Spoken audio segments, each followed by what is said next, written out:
তো আমাদের ত্রিপুরা রাজ্যের শহর জুড়ে প্রবেশ করেছে নিম্নচাপ এবং মেঘ। এই মেঘের কারণে বৃষ্টির কিন্তু সম্ভাবনা। দেখুন, আমরা যেটা দেখতে পাচ্ছি, বাংলাদেশের অনেকটি জেলাসহ আমাদের ত্রিপুরা রাজ্যের একাধিক জেলায় রয়েছে এই নিম্নচাপ, যার কারণে বৃষ্টি হতে পারে আগামীকাল। তো কোন কোন জেলায় বৃষ্টি হতে পারে, কী পরিমাণ বৃষ্টির সম্ভাবনা আছে, তা আমরা দেখে নিচ্ছি। তো বিশেষ করে আমাদের ত্রিপুরা রাজ্যের আপডেটটা দিচ্ছি। বাংলাদেশের আপডেট তেমন দেওয়ার ইচ্ছে আমার নেই। আমাদের ত্রিপুরা রাজ্যের আপডেটটি আমরা দেওয়ার সম্ভাবনা রাখবো।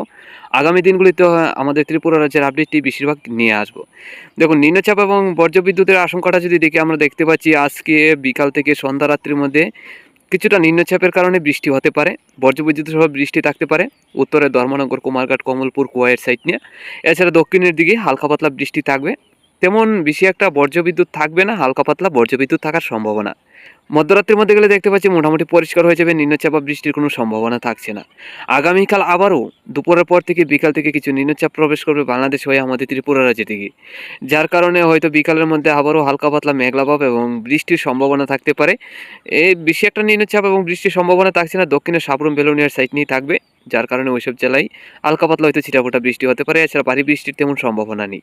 তো আজকে এবং আগামীকাল আমাদের ত্রিপুরা রাজ্যে কিছু মেঘলাভাব এবং নিম্নচাপ থাকার সম্ভাবনা আছে, যা থেকে বৃষ্টির সম্ভাবনা আছে, তবে তেমন ভারী বৃষ্টির সম্ভাবনা নেই।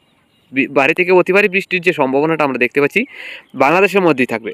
আগামী 22 তারিখ থেকে 23 তারিখের মধ্যে বাংলাদেশের মধ্যে ভারী থেকে অতি ভারী বৃষ্টির সম্ভাবনা আছে। তবে 23 তারিখ রাত্রির মধ্যে কিছুটা ভারী থেকে অতি ভারী বৃষ্টি, বজ্রবিদ্যুৎ সহ আমাদের ত্রিপুরা রাজ্যে থাকার সম্ভাবনা আছে। তো বন্ধুরা, এই ছিল ওয়েদার আপডেট। আজকে থেকে আগামীকাল হালকা পাতলা চিটাফোটা বৃষ্টি হতে পারে আমাদের ত্রিপুরায়। এছাড়া তেমন ভারী বৃষ্টির সম্ভাবনা থাকছে না। আগামী 23 তারিখ রাত্রির মধ্যে ভারী থেকে অতি ভারী বৃষ্টি হতে পারে আমাদের ত্রিপুরা রাজ্যে, বজ্রবিদ্যুৎ সহ দমকা ঝোড়ো হওয়ার সাথে।